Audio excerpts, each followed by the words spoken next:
Live షోకి తిరిగి స్వాగతం. ప్రత్యేక హోదా అంశంలో కాంగ్రెస్, బీజేపీ, టీడీపీలు ముద్దాయిలేనన్న వైఎస్ జగన్ వ్యాఖ్యలను సమర్థిస్తారా అంటే 94% మంది అవునని, 6% మంది కాదంటున్నారు. కడప నుంచి శర్మ గారు లైన్లో ఉన్నారు. శర్మ గారు నమస్కారం, మాట్లాడండి. నమస్కారం సార్.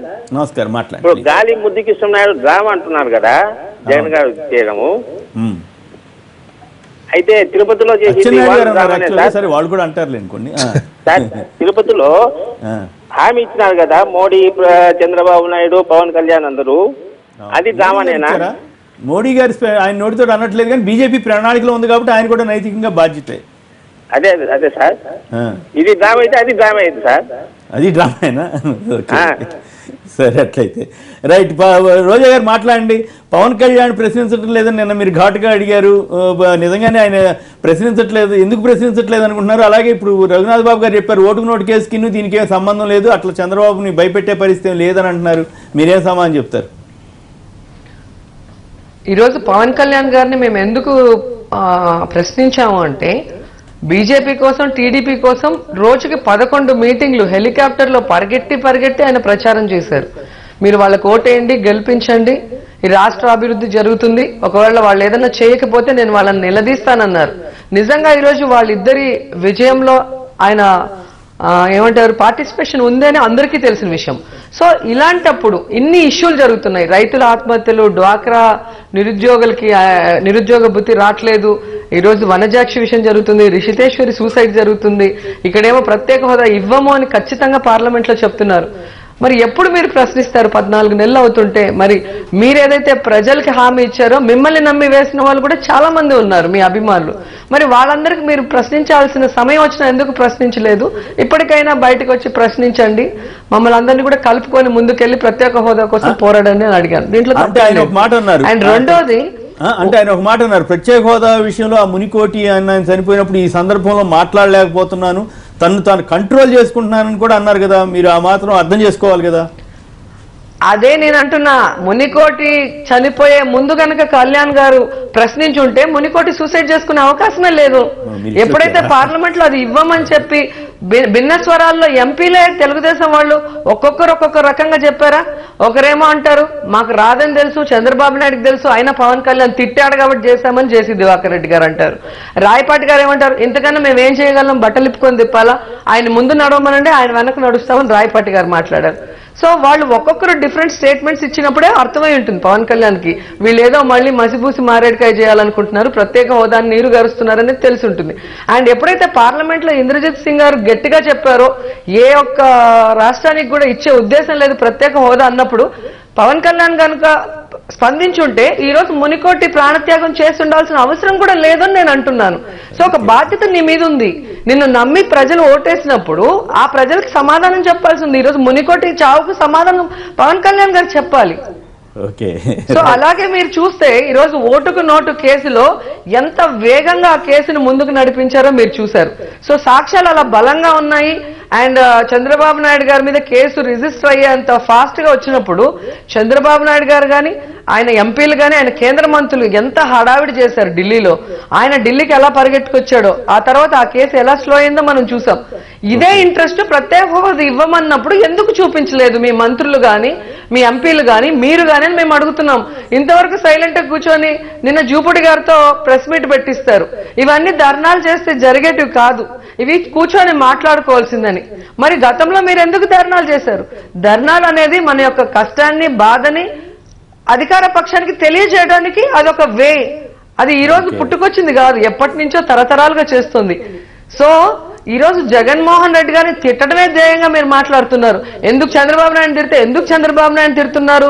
ఆయన అంటే మీకు ప్రత్యర్థి అని కృష్ణారావు గారు అంటారు. నేను అంటున్నాను, అధికారంలో ఎవరుంటే వాళ్ళు ఇచ్చిన హామీలు నెరవేర్చకపోతే ఖచ్చితంగా అధికార పార్టీని నిలదీస్తారు.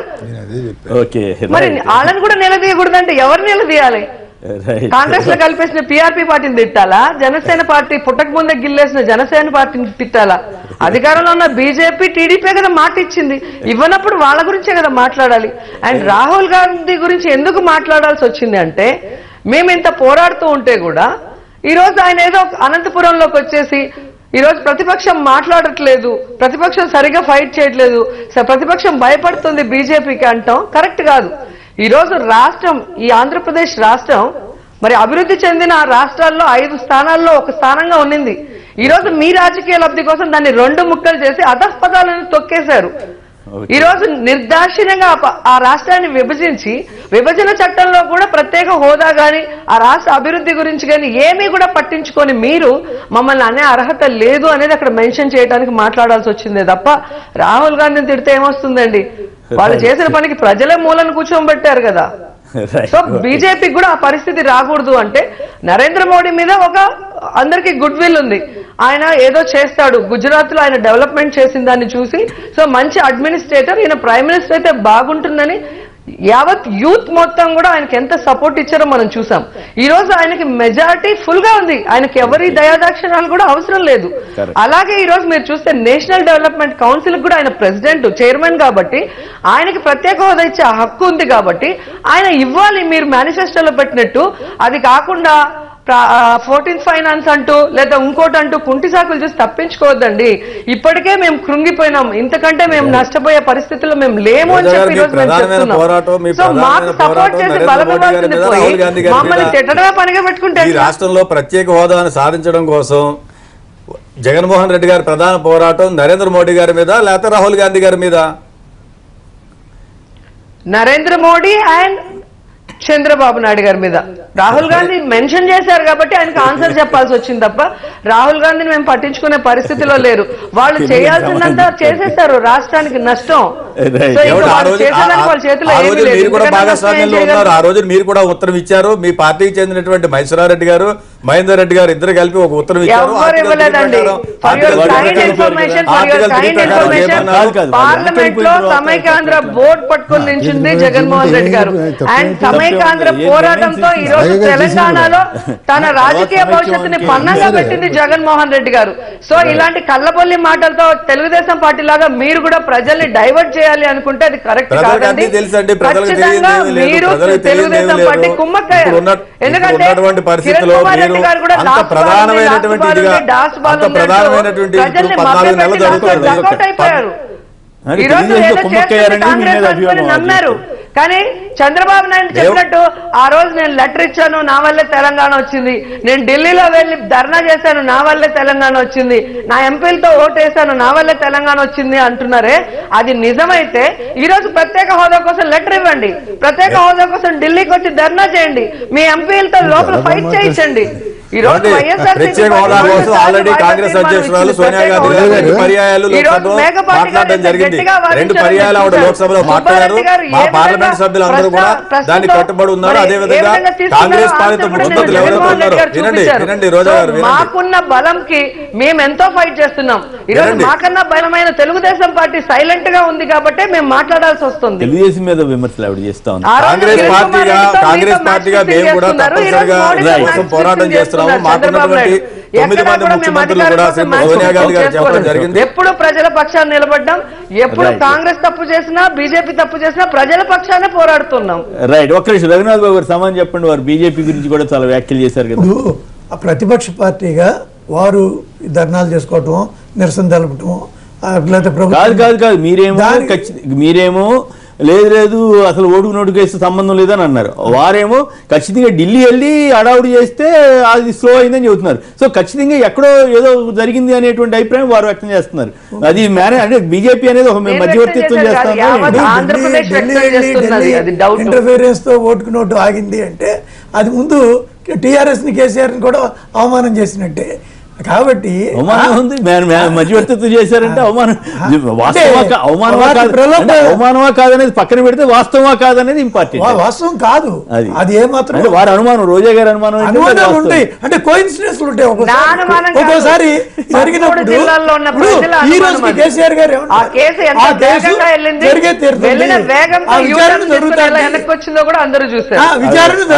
అంత వేగంగా వెళ్ళింది, ఎందుకు స్లో అయిందని వారు అడుగుతున్నారు.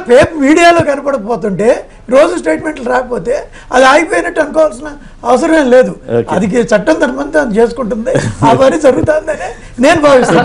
కాబట్టి బీజేపీని నిందించడం లేకపోతే అనుమానించడం కూడా తప్పే. ఇది ఏమాత్రం వాస్తవంగా రైట్. రోజా గారి కామెంట్స్ మీద నేను క్లియర్ గా కూడా చెప్పానండి. మోడీ గారి మీద నమ్మకంతోనే చాలా మంది యువత ఓటేశారు. ఆయన గుజరాత్ ని డెవలప్మెంట్ చేసి చూసే నమ్మారు. సో ఇది ఇప్పుడు మీరు చేసే పనితో ఆ నమ్మకం పోతుందని చెప్తున్నాను, నిందించడం కాదు. ఆ నమ్మకాన్ని వమ్ము చేసుకోవద్దండి. మీరు ఇచ్చిన మేనిఫెస్టోలో లాగా ప్రత్యేక హోదా ఇవ్వండి అని అడుగుతున్నాం మేము. జగన్మోహన్ రెడ్డి గారి మీద కేసు ఉంది, ఇన్నేళ్ళు అయింది, మరి అది ఎవరన్నా ఇంటెన్షనల్ గా ఆపేస్తున్నారా? ఏమో మరి చెబుతున్నారు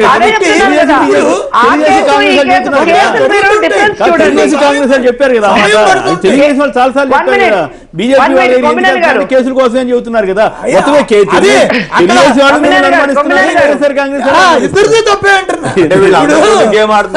తెలుగుదేశం చెప్పండి. కొమ్మినేని గారు ఒక చిన్న క్లారిటీ ఇవ్వాలనుకుంటున్నానండి.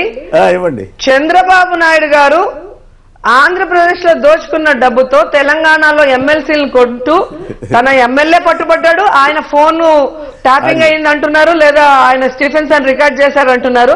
ఆ విధంగా పట్టుబడ్డారు. కానీ జగన్మోహన్ రెడ్డి గారు ఎక్కడా తప్పు చేసి అన్యాయం చేస్తారని ఎవరూ కేసు పెట్టలేదు, ఆ విధంగా పట్టుబడలేదు. రాజకీయంగా ఎర్రంనాయుడుతో శంకర్రావు గారితో కేసులు పెట్టించి తెలుగుదేశం తెలుగు కాంగ్రెస్ గా ఒక్కటే ఆ రోజు జగన్మోహన్ రెడ్డి గారి తొక్కేయాలన్న ప్రయత్నం చేశారు. ఆ కేసు వేరే, ఈ కేసు వేరే. జగన్మోహన్ రెడ్డి గారి కేసులో అన్యాయం లేదు కాబట్టే అన్ని నెలల లోపల పెట్టినా కూడా చంద్రబాబు నాయుడు గారు ఒక ప్రతిపక్ష పార్టీగా అది తప్పు అనలేదు. ఆయన ఎన్ని రోజులు పెట్టినా ఓపికగా ఉండి అడిగిన ప్రశ్నలకన్నీ సమాధానం చెప్పి బయటకు వచ్చారే తప్ప చంద్రబాబు నాయుడు గారు లాగా చీకట్లో చిదంబరాన్ని కలిసి స్టే వచ్చేంత వరకు ఎక్కడా గ్యాప్ తీసుకోలేదు. ఆ ఇష్యూని మీరు గమనించాలి. అవి పొలిటికల్ కేసులు, ఇవి ఆయన చేసిన అవినీతి కార్యక్రమాల్లో దొరికిపోయిన కేసులు. రైట్. ఫైనల్ గా చెప్పండి, పవన్ కళ్యాణ్ ఇప్పుడు సినీ నటులు చాలా అంటే అవసరం ఉన్నప్పుడు వస్తుంటారు, వెళ్ళిపోతున్నారు, కానీ మీరు పర్మనెంట్ గా యాక్టివ్ గా ఉంటున్నారు. పవన్ కళ్యాణ్ గారు అట్లా అప్పుడప్పుడు వచ్చి అపీరెన్స్ వెళ్ళిపోతుంటారు. ఏమిటి సినిమా నటులతో ఉన్న సమస్య అని మిమ్మల్ని ఉద్దేశించి కాదు నేను అడుగుతాంది. నేనైతే ఎన్టీఆర్ గారి అభిమాని అండి. నందమూరి తారక రామారావు గారు ఎలాగైతే మరి కష్టపడ్డారు, దాంట్లో 10వ వంతైనా కష్టపడాలనుకునే మనస్తత్వం. నేను చిరంజీవి గారు అది పార్టీ పెట్టినప్పుడు కూడా అదే అన్నాను, మీరు ఫుల్ టైం పాలిటిక్స్ కి కేటాయించి ప్రజలకి న్యాయం చేయగలనంటేనే రాజకీయాల్లోకి రండి. ఎందుకంటే మనం అంటే అభిమానం ఉంటుంది, మన మాట మీద నమ్మకం ఉంటుంది, మనం చెప్పినప్పుడు వాళ్ళు చేయాలి అనే ఆలోచన చేస్తారు. కాబట్టి అలాంటి వాళ్ళని మనం తప్పుదోవ పట్టించకూడదు అనేది నా యొక్క అభిప్రాయం. సో అలాంటప్పుడు జనసేన గాని పిఆర్పి గాని ఇలాంటి వాళ్ళు మొత్తం వాళ్ళని నమ్మిన వాళ్ళని నడి రోడ్డు మీద పెట్టే విధంగా అప్పుడప్పుడు రాజకీయాల్లోకి వచ్చేది కరెక్ట్ కాదు. వాళ్ళకి అన్యాయం జరిగినప్పుడు ఖచ్చితంగా ప్రశ్నించాలి. మీ ప్రశ్నకు ఒక విలువ ఉంటుంది కాబట్టి ఈరోజు ప్రశ్నించమని అడుగుతున్నాం తప్ప మిమ్మల్ని ఏదో బ్లేమ్ చేయాలనేది కాదు అని కూడా ఈ సందర్భంగా తెలియజేసుకున్నాం. రైట్. ఓకే, బాగా మాట్లాడారు రోజా గారు. ప్రత్యేక హోదా అంశంలో కాంగ్రెస్ బీజేపీ టీడీపీలు ముద్దాయిలేనన్న వైఎస్ జగన్ వ్యాఖ్యలను సమర్థిస్తారా అంటే 90% మంది అవునని, 10% మంది కాదంటున్నారు. ఇక SMS పంపిన వారందరూ కూడా ధన్యవాదాలు. ఢిల్లీ నుంచి ప్రత్యక్ష ప్రసారం ద్వారా వచ్చిన రోజా గారికి, అలాగే ఇక్కడ CHM కృష్ణారావు గారికి, రుద్రరాజు గారికి, గోవర్ధన్ రెడ్డి గారికి, అలాగే రఘునాథ్ బాబు గారికి అందరికీ కూడా ధన్యవాదాలు. ఇది నేటి వార్తా విశ్లేషణ కార్యక్రమం. నమస్కారం.